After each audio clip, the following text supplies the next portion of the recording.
মধ্যে অনেক এই ত্রাণ সামগ্রী এগুলা নিয়ে যাওয়া অনেক কঠিন। তারপরও এত কঠিনের মধ্যেও এটা চরম ভালোবাসা আছে।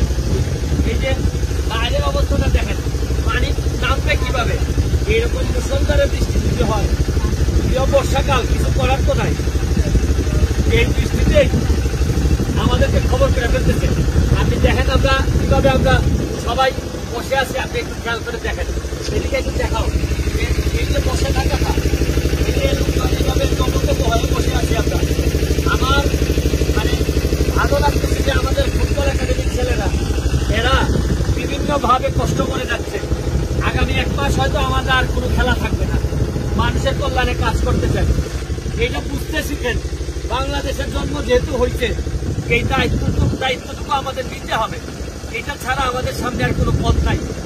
মানুষ আজকে এই আপনারা যদি কারাকারি দেখতেন, মানুষের যে কারাকারি, এটা চিন্তা করার মতো না। যে এটা মনে হয়েছে যে একটা মিনি দুর্ভিক্ষর মতো অবস্থা।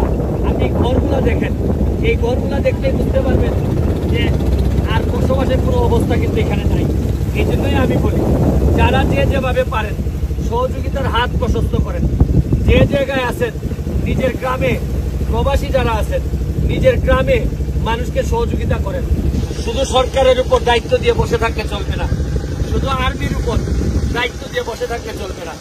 আপনার সামান্য একটু ত্রাণ সামগ্রী হয়তো অনেকের জন্য, আরে যে 7 দিন ধরে ভাত খায় না তার জন্য খিচুড়ি যে কত দামি হইতে পারে, এটা না খাওয়া মানুষ ছাড়া আপনাদেরকে বোঝানো যাবে না, যারা এরকম থাকেন নাই।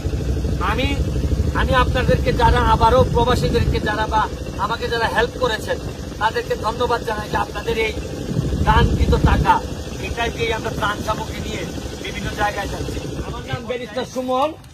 আমি আপনাদের এখানে বন্যা শোনার পরে সারা বাংলাদেশে ভিডিও করে মানুষকে বলছে আপনারা সাহায্য করেন, আমরা সাহায্য নিয়ে যেতে চাই। সারা পৃথিবী থেকে বাংলাদেশিরা আমার কাছে টাকা পাঠাইছেন। এই টাকা নিয়ে আইসা আমি প্রতিদিন এখন প্রায় 2000 মানুষ করে আমরা ত্রাণ দেওয়ার সহযোগিতা করতেছি। আমরা জানি যে আপনারা ত্রাণ নেওয়ার মতো লোক না, কিন্তু আসলে প্রকৃতি আর সৃষ্টিকর্তা কখন কারে কোন জায়গায় বিপদে ফেলে এটা আমরা কেউ জানি না। প্রকৃতির সাথে অনেক বিরোধিতা করছি আমরা, জায়গায় জায়গায় আমরা দুর্নীতি করছি, আমরা গর্ত ভরাট করছি।